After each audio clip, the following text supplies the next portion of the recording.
What's up, beautiful people? It's your boy Joshua Martin, and today we're going to go through a video breakdown of my artist profile of Corey Spears. Let's jump right into it.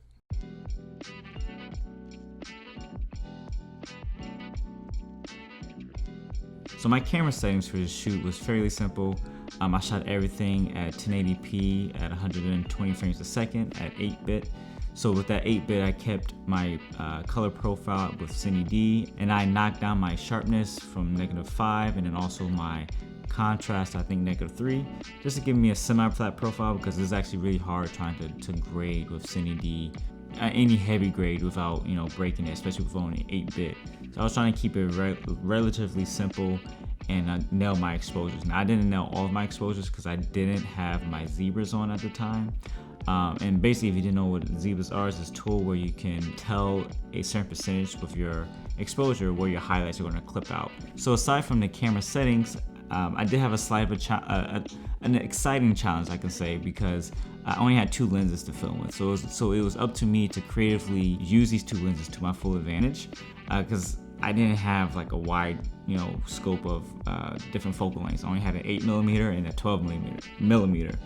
And basically, I tried to give the viewer a sense of different focal lengths with just these 2 lenses.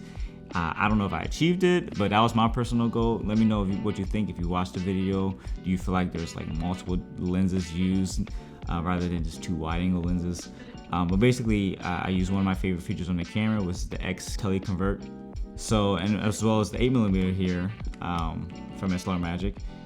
This gave me, so this is about 16, and then it gave me a little punching. So this stayed as my standard wide, as my 24 would act like my semi medium focal length.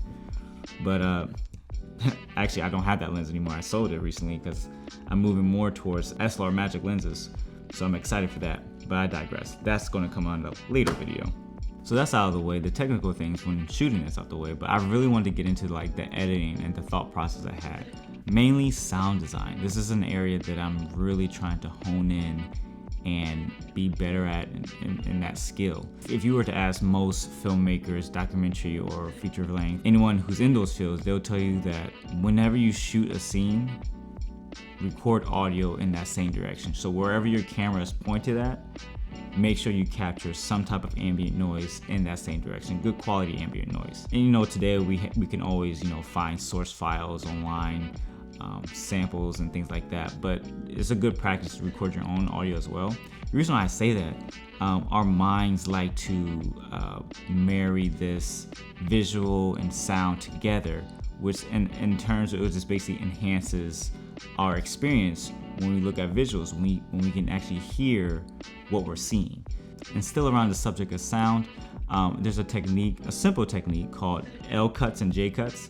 And basically all this means is you have clip A and audio A, and you have clip B and audio B. And let's say, for example, Cody, when he's talking about the ocean, he says something about the waves being crashing. So in my mind, as I'm editing this, I'm like, okay, I want the viewer to experience and hear the crashing of the waves first before they see the visual. So basically what I did, I took clip B's audio and took that and underlined it on clip A's visual. So that's simply a J cut.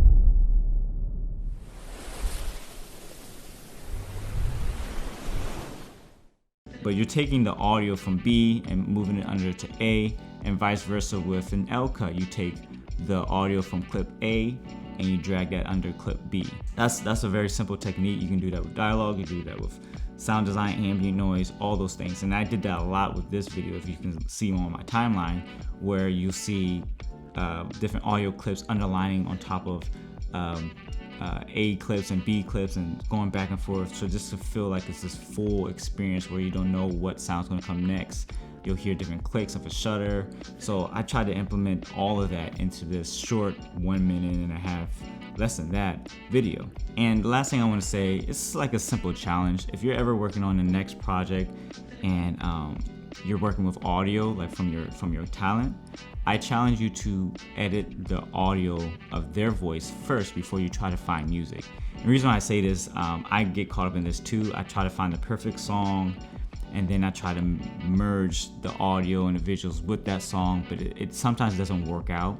So try to reverse your thinking and think about, you know, the content of what you're making. So in this case, this is an artist profile. So the music could come last. What really matters is his voice, his what is he saying? What is he talking about? So editing that. So I had to find the right cadence and pace of his audio throughout the video. If it was too fast, because he didn't say much, but if it was too fast, it would have felt too fast. If it was too long, it felt drawn out. So it's better to have, in this case, editing his audio to where you feel like it's a good pace for you to listen to and for your viewers to listen to. I feel like photography is therapeutic to me. It's something I need to do. Rather than finding a song and trying to, you know, blend that song with that audio, and it would just be a little bit more headache on my end. That's what I've gone through, and I hope that, you know, that kind of gives you an insight where you don't always have to edit to the video. You can edit to whatever your content is first. Yeah, and really, that's really it. Hopefully you learned something from this. Just a couple things. If you haven't watched the profile, I'll link it in the description. I mentioned it a few times already, but I'll link it in the description or in the cards above. Also, I do have a free download of my GH5 settings. So if you want to, you know, try those out for yourself, see what I do in terms of my profiles and camera settings and the 4K settings.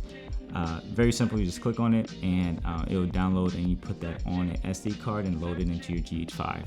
And now, mind you, it's only for your GH5. I don't know if it works on a GH4. If it does, let me know, hit me up on Instagram. But until then, guys, I'll catch you on the next one. Deuces.